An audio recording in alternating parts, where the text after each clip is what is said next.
और कल जंतर मंतर पर एक विराट प्रदर्शन आम आदमी पार्टी की ओर से प्रस्तावित है। देश के प्रधानमंत्री इन दिनों भारत दौरे पर हैं और 12-13 तारीख के बाद पुनः वो अपने जो उनके आवश्यक काम है विदेश घूमने के, उसमें वो चले जाएंगे। शायद उनके पास और उनकी सरकार के पास ये समय नहीं है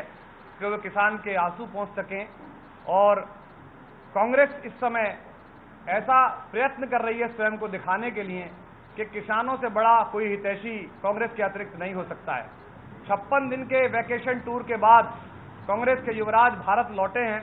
और वे जानने की कोशिश कर रहे हैं कि गेहूं के पेड़ पर फल कहां से लगता है। ये उनके मनोरंजक टूर का दूसरा प्रस्ताव है। जिनके खुद के जीजाजी हरियाणा में किसानों की जमीन हड़प कर गए हों, जिनके राज्य में 2008 में 64,000 करोड़ रुपए विदर्भ के किसानों को दिया गया और उसके बाद आज भी विदर्भ में किसान दैनिक रूप से आत्महत्या कर रहा है, वे अगर किसान के हित की बात करते हैं तो भारतीय किसानों के साथ इससे बड़ा मजाक नहीं हो सकता। ये दुर्भाग्य का विषय है कि देश के सर्वोच्च सदन संसद में खड़े हुए राजनेताओं को, सांसदों को किसानों की आवाज सुनाई नहीं देती है और उनके पास इस बात का समय है कि कौन सांसद किस पर माफी मांगे, किसने किसके बारे में नस्लभेदी टिप्पणी की, किसने किसी के बारे में क्या बात कही। उनकी निजी अस्मिताएं, उनकी निजी धारणाएं, उनके निजी संघर्ष किसान के इससे ज्यादा है। क्या ये अच्छा होता कि कल संसद जिस समय बैठे उस समय सांसदों ने इस बात पर बात की होती। इस संदर्भ में आम आदमी पार्टी दिल्ली प्रदेश की सरकार की आभारी है कि वहां के माननीय मुख्यमंत्री ने और वहां की सरकार ने दिल्ली के किसानों की क्षति का आकलन करके भारत में सबसे बड़ा मुआवजा 50,000 रुपए प्रति हेक्टेयर घोषित किया। हालांकि अन्नदाता जो अपना पसीना बोता है, जो अपना खून बोता है और उसकी फसल अगर प्रकृति की मार से समाप्त हो जाती है, उसका कंपेंसेशन, उसका मुआवजा कोई सरकार नहीं दे सकती, कोई टैक्स पेयर नहीं दे सकता। अपने सामने पैदा किए हुए, अपने श्रमबल से पैदा किए हुए अन्न को समाप्त होते हुए जब वो देखता है तो उससे ज्यादा दुखद क्षण उसके जीवन का नहीं होता। लेकिन फिर भी 50,000 रुपए प्रति हेक्टेयर का मुआवजा दिल्ली के मुख्यमंत्री श्री अरविंद केजरीवाल ने तय किया और उसके आकलन की विधि भी स्वराज के अनुसार तय की। उसके आकलन की विधि में सरकारी कर्मचारियों का हस्तक्षेप न्यूनतम है। वहां की ग्राम सभा, वहां की ग्राम पंचायत, वहां की इकाई ये तय करेगी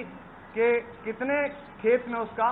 नुकसान हुआ है और उसके लिए सरकार प्रतिबद्ध है। अगर सकारात्मक राजनीति इस देश में वरेण्य हो, और जैसा कि लगातार भारतीय जनता पार्टी और कांग्रेस के साथी कहते हैं कि वे भी राजनीति बदलना चाहते हैं, तो हम उम्मीद करते हैं कि आम आदमी पार्टी की सकारात्मक राजनीति के कदम का वो स्वागत करेंगे और अपने ही राज्यों में इसी तरह का व्यवहार वो किसानों के साथ करेंगे। किसानों के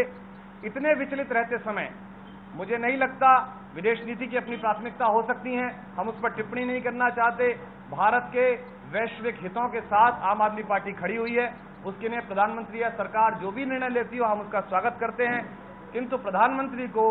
भारत में जो उनका मंत्रिमंडल है उसको इतना मुस्तैद तो करना चाहिए कि वो त्वरित गति के साथ किसानों के क्षति का आकलन करे और राजकोष से उन्हें वो सुविधाएं उपलब्ध कराए जिसके लिए उनका नुकसान हुआ है। आम आदमी पार्टी कल इसके लिए एक आंदोलन कर रही है जंतर मंतर पर, और दिल्ली के किसानों के साथ साथ देश के हर एक किसान को, हर एक अन्नदाता को ये भरोसा दिलाती है कि उनके पसीने की बूंद जिस खेत में गिरी है उसके अधिग्रहण का प्रयास अगर उद्योगपतियों को प्रसन्न करने के लिए कॉरपोरेट के इस बल पर चलती हुई सरकार करने की कोशिश करेगी तो हर खेत में, हर गांव में, हर चौराहे पर, हर मोर्चे पर हम इसके लिए लड़ेंगे। इसके लिए आम आदमी पार्टी ने किसान संघर्ष समिति का निर्माण किया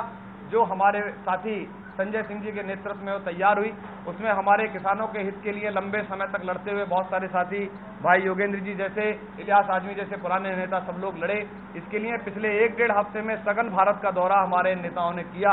और वहां से जो फीडबैक मिला है उसके अनुसार अब कल के आंदोलन के बाद रणनीति तय हो जाएगी।